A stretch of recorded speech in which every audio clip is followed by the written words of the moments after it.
I'm Kaylee, Journo Resources Deputy Editor. Thank you so much for joining us today for a live Q&A with PA Media Academy, where we'll be discussing a long debated question that every journalist has asked themselves at some point in their career, which is, do I really need an NCTJ?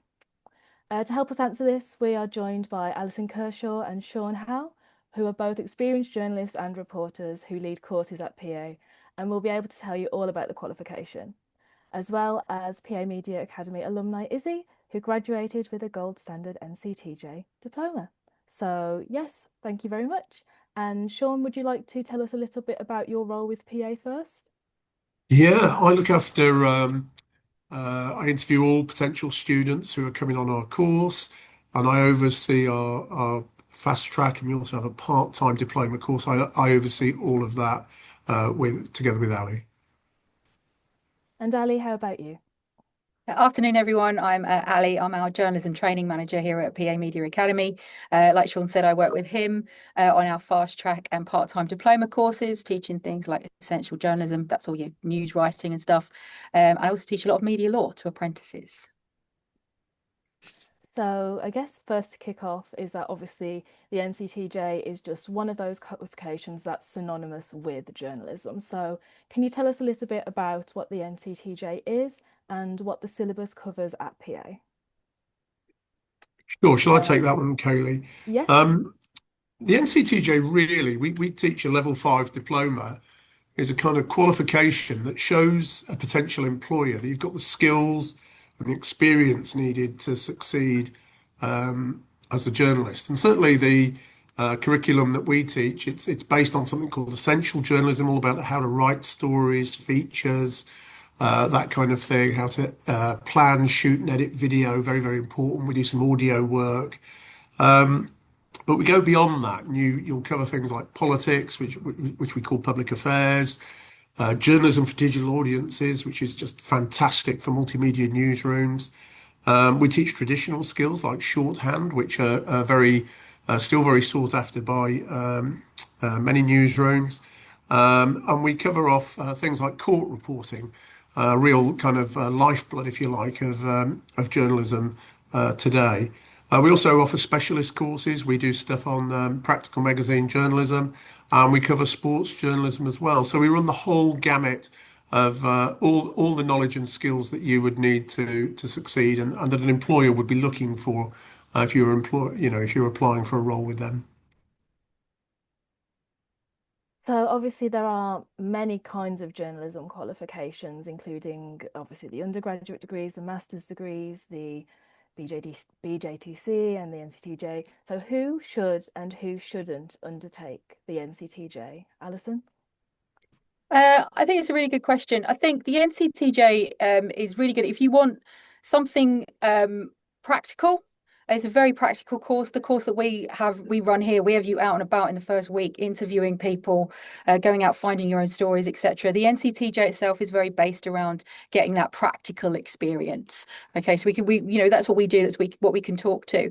So if you want to kind of understand what it's like in a newsroom right from day one. If you want to hit the ground running and learn sort of how to start filming and doing video, all that kind of stuff, then the NCTJ courses are kind of built around that. The other thing I'd say when you're looking up your options, there are lots of different options out there.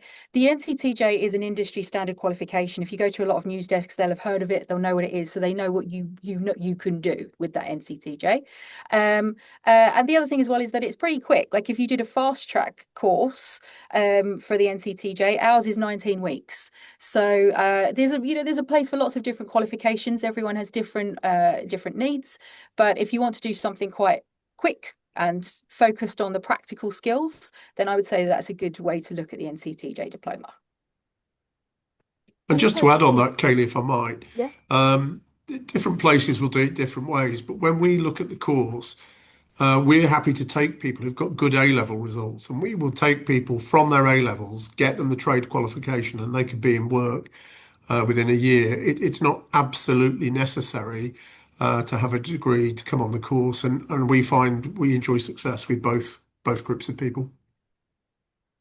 You mentioned just about the intensity of the course and obviously like the methods of study. So How what kind of advice do you have for students in best balancing their studies with their own personal work and life commitments as well?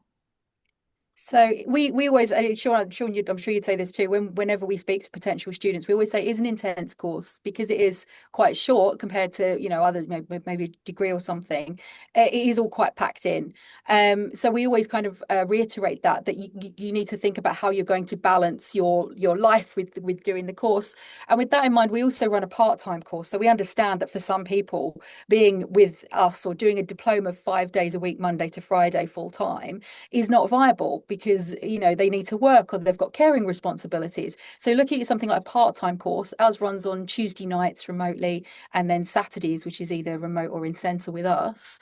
That's another option. So that's a good way of balancing your life and all those other responsibilities that we have. All of us have different things going on that we need to think about while also still trying to get that qualification. And both qualifications exactly the same.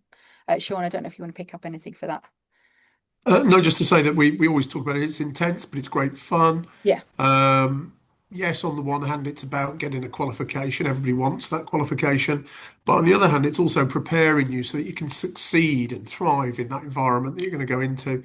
So picking the right route is important. And I think for a lot of people, cost of living and all the rest of it, that part-time route is particularly attractive, and works for a lot of people. So the fast track is there if you can do Monday to Friday, but the part-time route is also an option. So obviously we've got Izzy with us today, who is a recent graduate from your course. Izzy, can you tell us a little bit about what your background was going into the course and what your experience was balancing work, life, and studying as well? Yeah, so I went to uni, I did history at uni, and then I left uni and went to work for a national charity. I did PR and comms, which I really enjoyed. And I knew that I kind of wanted to hone in on the writing and explore. I think I was interested in features initially, and then that sort of moved as I did the course to an interest in news reporting, which is what I do now at PA. So I left my job. I'd been there for about 2.5 years, and then went on the course in February, did the fast track course. And yeah, I would agree with everything that's been said. It was obviously very intense. You are in like 9 to 5, Monday to Friday, but I think it is possible to balance things. Lots of people on my cohort did work alongside doing the course. I think it's just about managing that as you go through and adapting. Why did you want to study journalism in particular after starting out with such a different degree? I think I'd kind of always wanted to do journalism, to be honest. And I think initially I tried to get into it through grad schemes, and didn't have much success because they're so competitive. And then this job came up in PR and comms, and that was sort of adjacent to journalism. And I was like, oh, that sounds good. And I really enjoyed it. But I think ultimately, like, journalism was what I really wanted to do. And I've always loved writing, and I really like speaking to people and hearing about their stories and their lives. And yeah, I've always been interested in news and breaking news. So I think that's kind of what drew me to it, really. So what was your life like studying as a student journalist? What was it like studying the different modules? How did you find media law? Was there anything that you felt resonated with you more than another subject? It was busy. It definitely went by in a little bit of a whirlwind because it's 4.5 months, and it really does go by quickly. So it was very busy. I think I was doing something on the course every week that I didn't necessarily think I could do at the start of the week. And I think that's what I love so much about it. Like getting sent out to go and like vox pop with people on the street and ask them about things, or go out to film video with people, and edit video, and those things that I hadn't had any experience with at all. That was really good for me, I think, to do something that was just completely different and to put me out of my comfort zone. So every week I was out of my comfort zone. I was doing something new.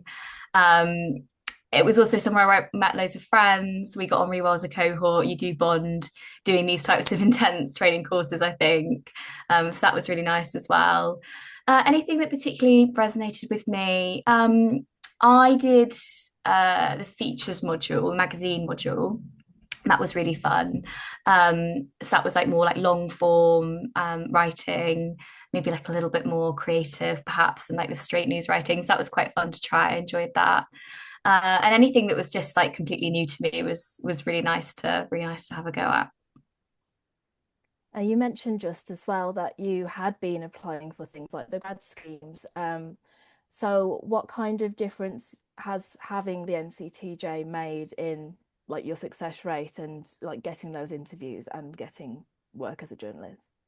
Yeah, I think without the NCTJ, I think I would struggle to get in the room for an interview, to be honest, just at the first stage. I think it is one of those things where, in my experience, a lot of the job ads are asking for an NCTJ. And so I think just having it just kind of ticks that box, like straight off the bat.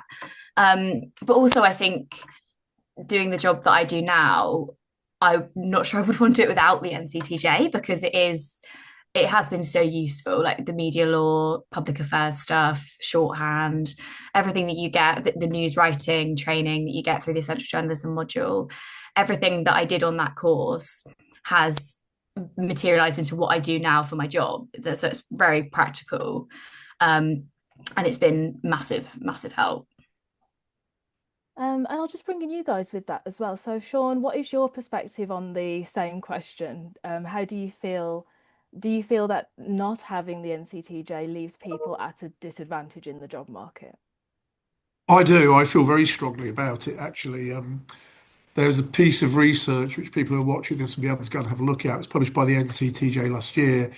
And something like 88% of people who got an NCTJ, who achieved the gold standard that Izzy got their NCTJs, were in a journalism related job a little over a year later. And that's a fantastic return rate. But also, I think, it gives you a competitive advantage if I'm looking at 10 CVs for a job and they're all great, but one of them can say, look, I've covered these things like essential media law to a high standard. You can trust me to cover the local courts and I'll be able to report on it effectively. I think that's really important. That puts you at a competitive advantage in winning those first jobs. But I think as your career goes on, I really believe very strongly it's important to hold power to account.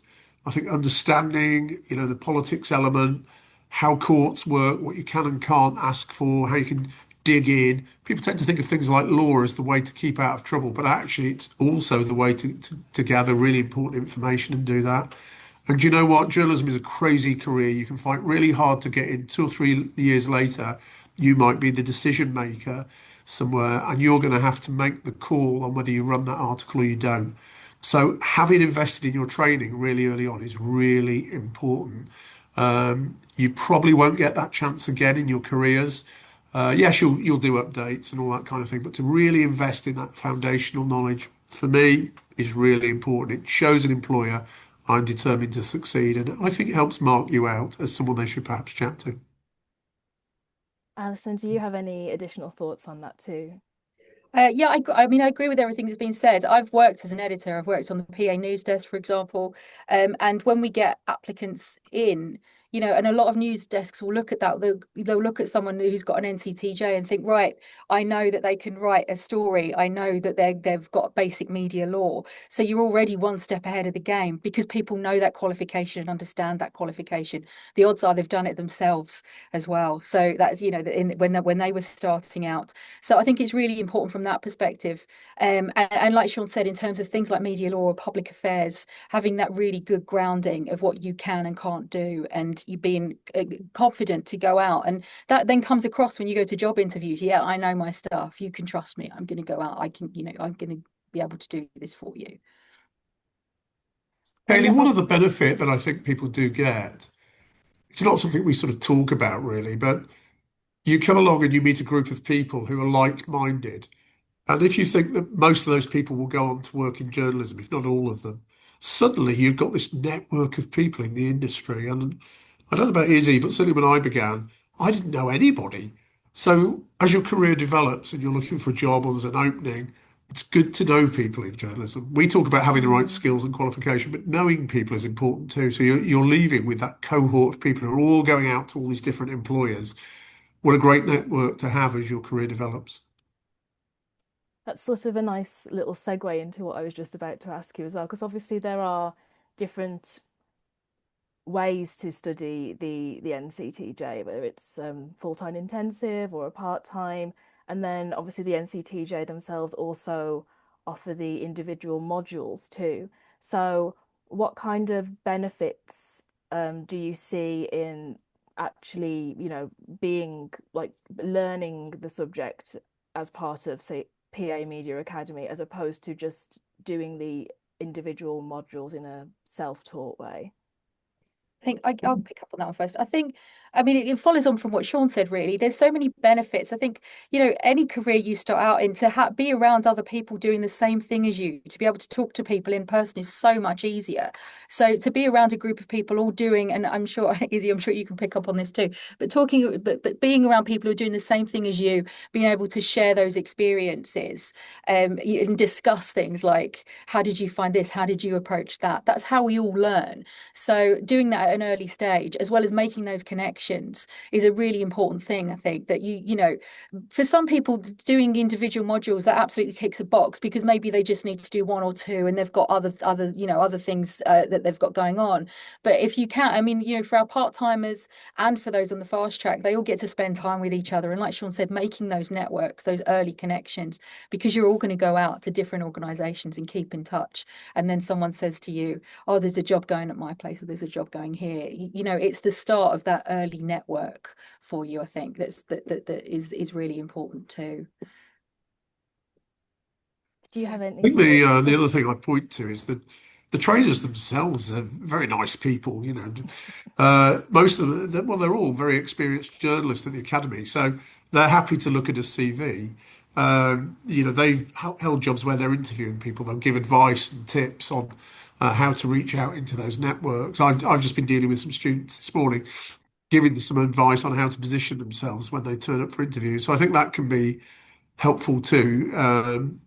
They're just people you can turn to for advice. You've got your peers, if you like, but you've also got people who are teaching you in their networks. And here at the academy, we also teach a lot of apprentices. So, that's handy too, because you're meeting people who are actually perhaps working at somewhere like, I don't know, the BBC or News UK or wherever it is. And that broadens your network again. You can't know too many people in journalism. It's a great way to market yourself. Just one of the things, I think journalism itself is a really collaborative industry. People work together on stories and things. It's not just you don't just work in a silo, just you by yourself a lot of the time. So being able to do that while you're training and getting used to working in a team and playing your role in that team for a wider success, I think is a really good skill to learn as well. We had, when the Trump visit was going on, the second state Trump visit, we did some live news exercises where we put people into teams and gave them different roles and got them to work together to pull together basically stories, a whole almost newswire for that day.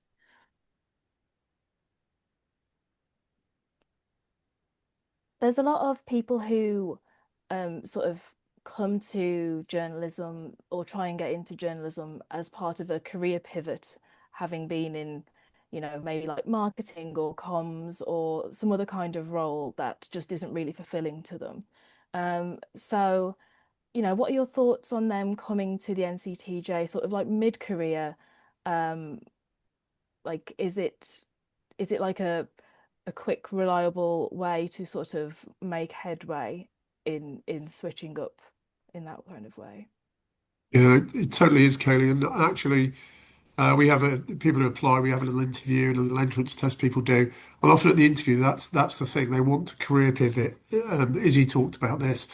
It's really not unusual to meet people who've done whatever formal studies they've done, have gone into the world of work, all sorts of roles, and then decided that this isn't quite the way they want it to be. And that's where that part-time route really comes into its own. If you want to come along and study remotely, there are a number of days where you're in person and you benefit from having the teachers, but that's really flexible and it can allow them to hold down a job because they need the job, right?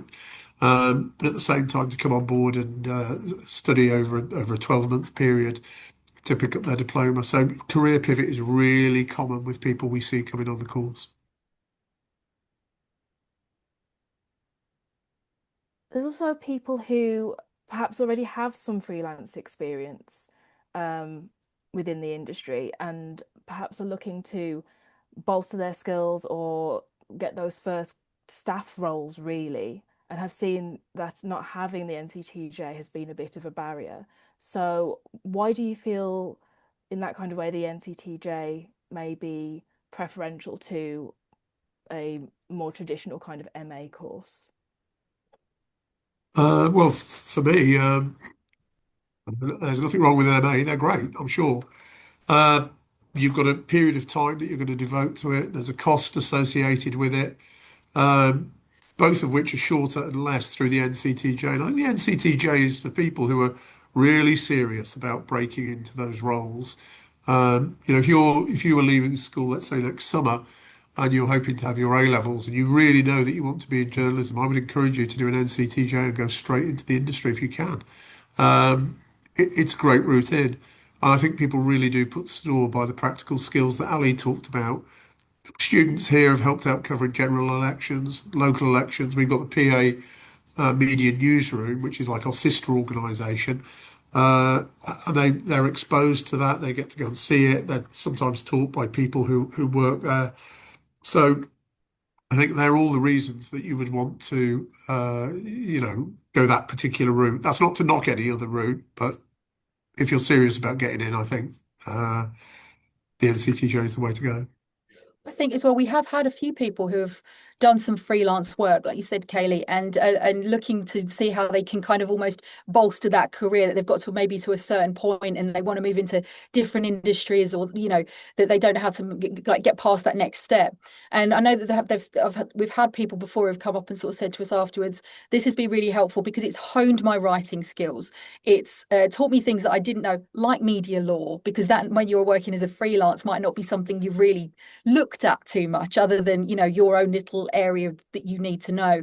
So kind of gaining that wider knowledge, as they've said, has helped them just in terms of that skills base and making them feel more confident. And then if they've done something like Izzy did the magazine module, a lot of that is about sort of how to pitch and how to find contacts and who you should be speaking to. So just kind of gaining those extra skills, refining those skills is a good way to kind of take your career as a freelance to the next level. And as we've already touched on, that idea of making networks of people just by being here, that almost extends your reach of people who you might be pitching to or working with in the future.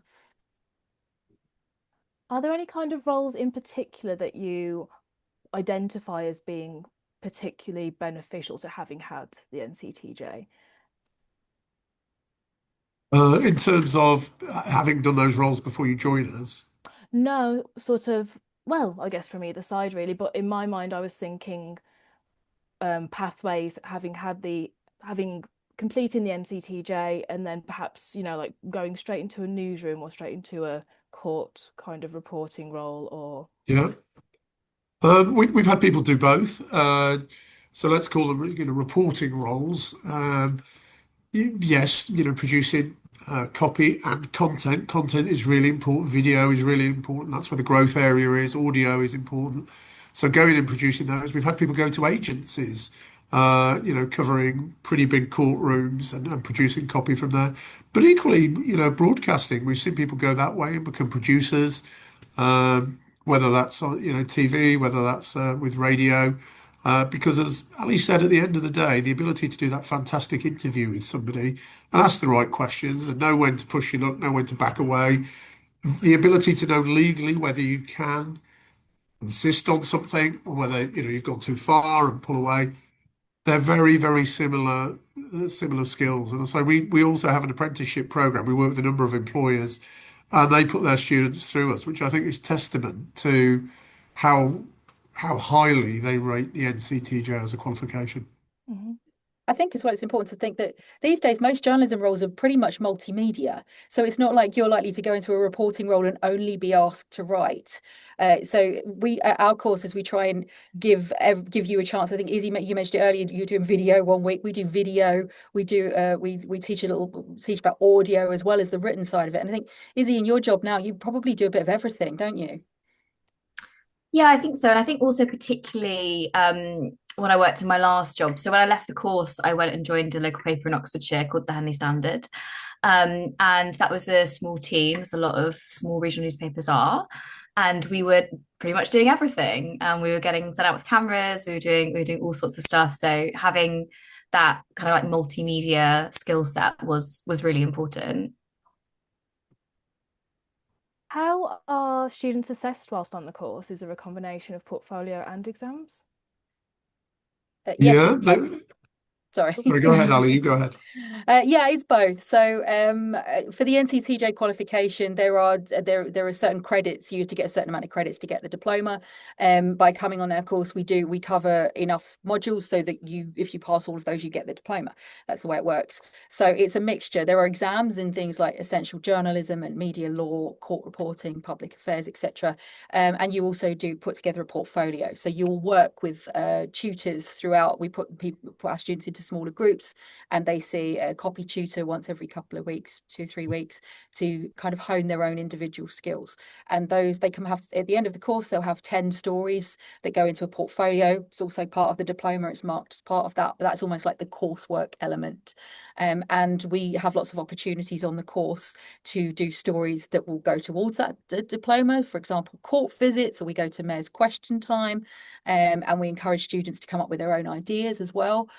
So it's a really good thing that you have at the end, as well as after sitting all those exams. And it's nice to also have that diploma of 10 stories that you're really proud of that you can then use to go out and show to people when you go for jobs. Izzy, what was your experience taking the assessments with the course? Yeah, I mean, assessments exams are always a bit stressful and they're always tricky. I think no matter what you're doing them for. But I mean, I felt very well prepared for them. And I think it's just about putting the hours in and getting the revision done, and also helping each other. It's a massive part of it as well. We did a lot of group study sessions together and all banded together to help each other out, which really helps as well. So yeah, you're not on your own. Was there anything in particular that you found harder than the rest? Um, I think shorthand is hard because it's just so different like to the rest of it, because it's not, because everything else is sort of like learning things, and shorthand is like a practical skill, I guess, almost. So that's difficult. But again, it's putting the hours in, and it's sticking at it, and having a bit of resilience with it, to be honest. And yeah, you get there just like you do with all the others. So I guess this is a good time to talk about the costs. Can you tell us a little bit about how much the NCTJ costs with PA, and also any kind of funding options that there are for people for who that is a barrier? Yeah, the cost of the course, if you decided to come fast track or whether you decided to come part time, is £6,250. Uh, what people typically do is they will apply for a place. If they win a place, they pay a deposit and they don't have anything else to pay until they arrive. And then they can spread those payments over a number of installments. In terms of funding, at the interview stage, we would usually discuss with every applicant who makes it to that point about what they are. We give them some insights there. But the one that we most commonly refer to is the Journalism Diversity Fund. And that's a charitable organisation that's been set up to improve diversity in newsrooms. It could be to do with class, it could be to do with all sorts of things. And we will chat to them about that. It's a separate organisation to us, but they will fund and pay all the costs of an NCTJ course with an NCTJ approved supplier, which we are. There's no guarantee. You apply and you go through a particular process, and if you're lucky, you win some funding from there. Another organisation who provide funding, I think it's called the Sports Writers Association, and the Aziz Foundation, or others too, that people could go online and explore. Um, do PA also offer payment in regards to like installments, or is it just one lump sum that people would have to Yeah, no, pay? it's a great question, Kerry. No, people would pay a deposit and then there are installments. And depending on which course you go for and how early you've applied, we discuss those with you and explain those to you so you're not doing it in one big lump sum. If some people prefer to do the lump sum, and that's absolutely fine, but spreading the payments is absolutely fine as well. I believe there might also be some funding available via the printing charity, but is it feasible for people to also get funding from their employer if they're already working in a publication. Yeah, actually, I've seen that happen on a few occasions, actually, where people have gone to an employer and discussed their desire. Perhaps they'd already applied for the NCTJ, doing that career pivot thing that you were talking about. On a couple of occasions, I've seen employers fund it for their staff member. Absolutely, yeah, yeah.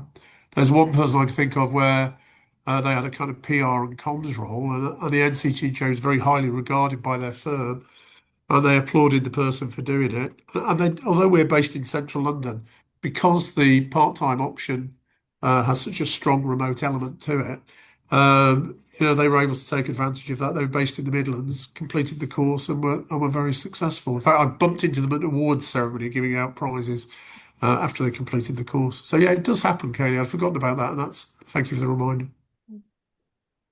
Are there any other kind of accessibility elements that PA offer when it comes to study? Say, for example, if a budding journalist has a disability or has any other kind of requirements that require some kind of accommodation. Is there what support is available there?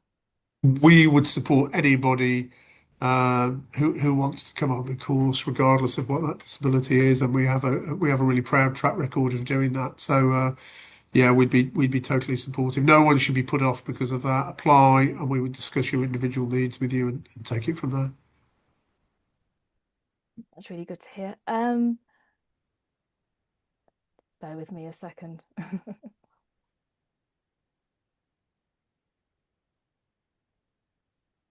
If someone is an international student and has a qualification from, their home country, is it still beneficial for someone to take the NCTJ to become more competitive in the UK job market, or would they be able to succeed without it, do you think? I can take that one. I would say that yes, it is still worth doing it for two key reasons. The first one, probably most importantly, is in terms of media law. So wherever you live, wherever you work, the laws are going to be different in that country. So if you want to work in this country as a journalist, having a solid foundation of English, which is what is part of the NCTJ one here, of media law, how we deal with things like defamation, contempt. It varies from country to country. So just having that knowledge of how it works here in England is a really big thing. The other thing as well is that the way that the newspapers and online websites write tends to be slightly different in every country as well. If you read a story from an international newspaper, maybe from a US newspaper compared to an English paper, they will write in a different way, compared to a UK paper. So just knowing and understanding sort of UK journalism, I think, is a good thing as well, and how we operate in terms of ethics, stuff like that. We have the editor's code here, we have Ofcom, so all of that sort of stuff that is unique to UK journalism, I think is worthwhile having. Just going to give everyone watching a bit of a 12-minute warning if you wanted to get any of your last-minute questions in for Alison, Sean, and Izzy today. Just pop them in the chat and we'll keep an eye on them. But yes, so do you have any advice for perhaps aspiring journalists on how they can continue working on their career, even if they're not in a position to undertake the NCTJ or other kind of postgraduate qualification right now? Yeah, well, just to reiterate that for me, it is a postgraduate qualification, but it doesn't have to be. So you can pick a different route. I think if you're trying to break in, keep doing practical work. So if you're helping out a community radio station, if you are, I don't know, writing bits for your local rugby club or football club or netball team, whatever it happens to be, anything you can do where you can gain practical experience will be useful to you. So that would be my number one tip for the top. Try to gain as much. And it is difficult, I appreciate that, but try to gain as much practical experience as you can if you're looking to break into the industry. And I know it's not easy if you're balancing another job, but at the end of the day, if you're really serious about doing it, gain that experience and try to find a program that will work for you, like the part-time route, so that you can level the playing field with the people you will be competing with for those jobs. There are Izzy, oh, organisations. Sorry, I was just that's okay. there are organisations that you can reach out to as well in terms of mentorship. So, for example, Women in Journalism is one. So that's another route that you can go down. Look for those different schemes, those different kind of organisations that work with new journalists and maybe give you that support as you're trying to break into the industry. That's Yeah, regardless of whether you're doing a course or not able to do one at that time. yeah, the John Schofield Trust is Yeah, also another one that's people another might one. be interested in exploring. I was lucky to be at their 30th celebrations earlier this year and was chatting to people there who, really appreciated the mentorship from really experienced people helping guide their careers. I was just going to ask Izzy as well, before you started the NCTJ course, had you done any kind of like freelance writing or for like student magazines if you were at uni? Had you done anything like that, or were you coming in quite cold? Yes, I did write for my uni paper, and I'd done a little bit of work experience as well, a couple of regional papers when I was at uni, and I did a couple of days at the I paper as well. So yeah, I think work experience is always really good to get under your belt. Contact your local newsroom, see if they'll have you in for a few days. And also, like sometimes I've got in touch with people just over LinkedIn, and they've set me up with work experience, like just to come in for a day and do a bit of shadowing. So yeah, I think that's a really good thing to do if you can. Yeah, it's really good advice to sort of be as proactive as you can in securing those early bits of work experience as well. We had a question submitted prior to the session starting, which was to do with opportunities for people of colour and thoughts on diversity within the journalism industry itself. Um, do you have any thoughts on like how people from more marginalized backgrounds or as well like working class backgrounds, ones who are demographically underrepresented when we have like the NCTJ reports come out, on how to break into the industry if they are sort of in a position where, they are facing different kinds of barriers. Yeah, I'm kind of a bit of a stuck record on this, Kaylee, for which I'm not going to apologise. Um, journalism needs to do better when it comes to diversity. That's the truth of it. And you'll see reports from the NCTJ itself. It does studies. So, I would encourage people to go have a look at those reports and what it says. But, you know, when you come on a course like mine, and I always joke about this with students coming on day one when you arrive, you end up with a whole group of people who are going to be right behind you or in your corner, and they're desperate for you to succeed. And sometimes I think if I didn't come from a background where I knew anybody in journalism at all. So to have those people who believe in you is really, really important. And people think, oh, there won't be, I can't get that financial help or whatever. Well, actually, if you win a place, let's say here at the Academy, you can take that offer of a place to the Journalism Diversity Fund and make your case to see if they will help fund you. So I think number one, let's believe in ourselves, okay? Because there are plenty of people in this world who will line up to put us down. Let's not do that. Let's believe in ourselves. And I like to think the course is helpful in terms of giving people the confidence to have a shot at these things and believe that people like you, um, that wannabe student can go out and succeed. As somebody else once said, you miss 100% of the shots you never take. So let's believe in ourselves and give it a go. And I think that's part of what the course gives you is that confidence. But we're here. So I mean, if someone comes along and does the interview, we'll always talk about these things. We'll help you with where you can go for funding. And then you need to turn up serious minded to win your place. But please, please don't put yourselves down. Come along and let's get you skilled up and build that confidence. Thank you. And we had another question, which I thought was quite an interesting angle actually submitted before the session, from a publicist, someone who's working in PR. Is it worth doing my NCTJ in order to pitch better stories to journalists from a publicist perspective? In a word, I know I would say this. In a word, yes. So PA Media Academy trains people to learn about journalism, but we also work, a different part of the company works with people who are in PR and comms, and the newsroom, different aspects of the newsroom, have all kinds of other functions. And understanding what journalists look for if you contact Izzy now and you're trying to convince her to run a story or do something, to understand how Izzy thinks about copy on a day-to-day basis, I think can be super helpful.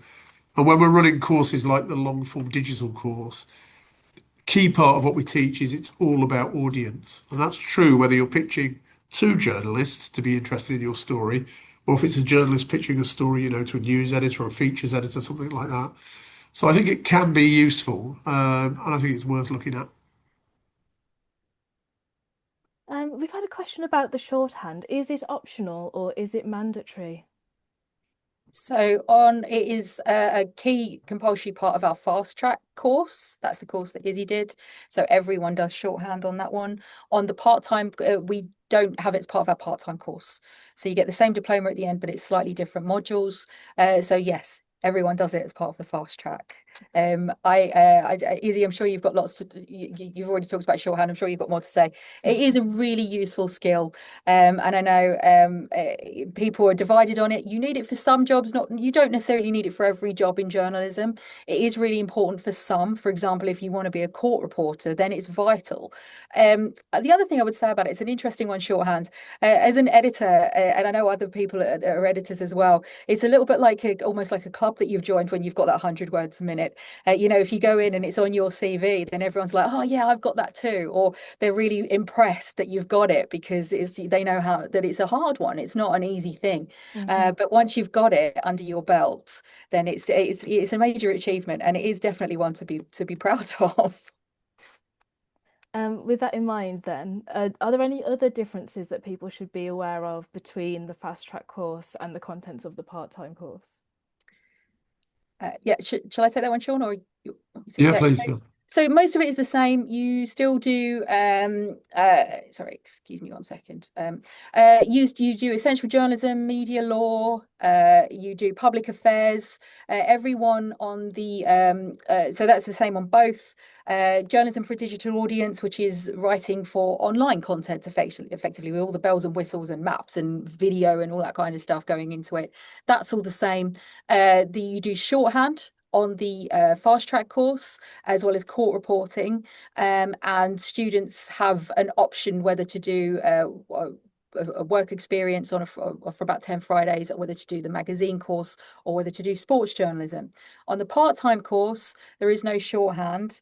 You do media law, but not court reporting, and you do editing as a module. So really useful skill. Basically, once you've written your story, someone going through it and tightening it up and writing headlines, all that kind of stuff. Everyone on the part-time course does magazine journalism, and we also give our part-time courses the opportunity to do the sports journalism module if they want to as well. I think, unless I've missed anything, Sean, they're the key differences between the two. So Marie, the part-time course, as you say, can be done. Large parts of it are remote. You're in centre 2 Saturdays out of 4, but other than that, largely remote. I think Izzy should tell us whether she finds shorthand a skill worth having, because I do feel that we might sound like the party political broadcast on behalf of it, but Izzy's actually using it. So. Yeah, unfortunately, I'm also going to speak in favour of shorthand. I do use shorthand every day. I think it is just very useful to have.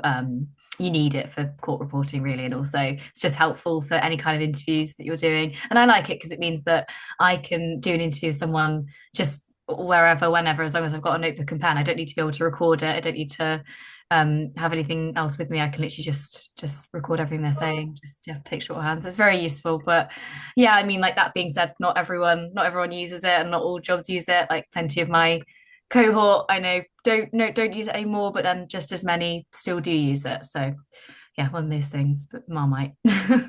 When technology fails, shorthand will still be there. Yes, exactly. Very true. I guess just to end with Izzy then, what was your favourite thing about the course, and is there anything that you wish you'd known before starting it that would be helpful for students or potential students?